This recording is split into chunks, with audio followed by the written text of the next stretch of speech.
அது ஒரு அழகான பளிச்செனத் திகழ்ந்த நாள்.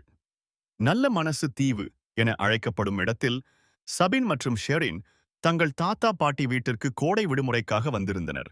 ஒரு வாரம் முழுவதும் மலைகள், கடற்கரைகள் எல்லாம் சுற்றி பார்த்து மகிழ்ந்த குழந்தைகள் சிரிப்பிலும் மகிழ்ச்சியிலும் மூழ்கியிருந்தனர். அந்த இரவில் தாத்தா மெதுவாக பாட்டியின் காதில் சொன்னார், நாளைக்கு பிள்ளைகளுக்காக ஒரு சிறப்பு சாகசம் ஏற்பாடு செய்வோமா? வீட்டு பின்புறத் தோட்டத்தில் ஒரு சிறிய புதையல் மறைத்து வைக்கலாமே? பாட்டி மகிழ்ச்சியுடன் தலையசைத்தார். அருமை! அந்த புதையலுக்காக ஒரு சிறிய பெட்டியை எடுத்து அதில் மின்னும் நாணயங்கள், வண்ணமயமான மணிகள், அதற்குள் ஒரு ரகசிய கடிதம் போடுவோம்.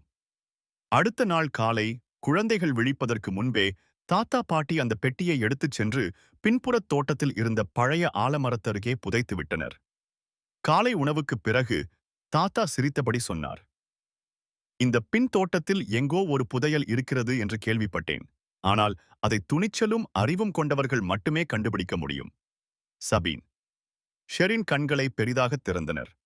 புதையலா என்று சபீன் கிசு கிசுத்தான். ஷெரின் துள்ளலுடன் கத்தினாள். நாம் தான் அதை கண்டுபிடிக்க வேண்டும்.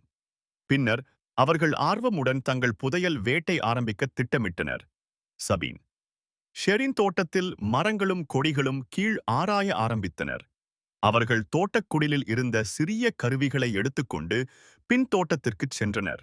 சூரியன் பளபளப்பாக ஈந்தாலும் குளிர்ந்த தென்றல் வீசுவதால் அந்த நாள் சாகசத்திற்கு பக்காவாக இருந்தது.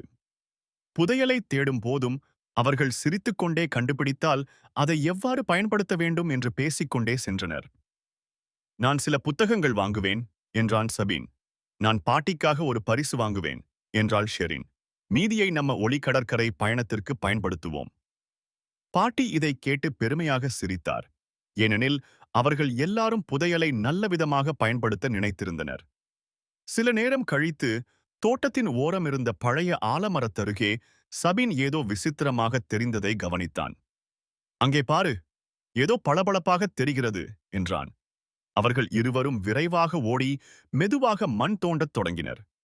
சிறிது நேரத்தில் அழகான ஓர்நெட் பெட்டி ஒன்றை கண்டுபிடித்தனர். அவர்களின் இதயம் துடித்துக் கொண்டிருந்தது. சபீன் அந்த பெட்டியை திறந்தான். அதில் மின்னும் நாணயங்கள், வண்ண மணிகள், மேலும் ஒரு சுருட்டிய கடிதம் இருந்தது. அவர் அந்த கடிதத்தை விரித்து படித்தான். இந்த புதையலை கண்டவர்களுக்கு உண்மையான புதையல் கையில் இருப்பதல்ல, இதயத்தில் இருப்பதுதான்.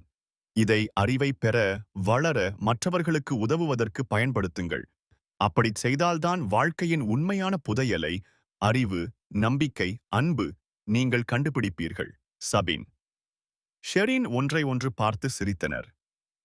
உண்மையான புதையல் நாணயங்களோ மணிகளோ அல்ல, அதன் பின்னால் இருந்த பாடம்தான் என்பதை அவர்கள் புரிந்து கொண்டனர்.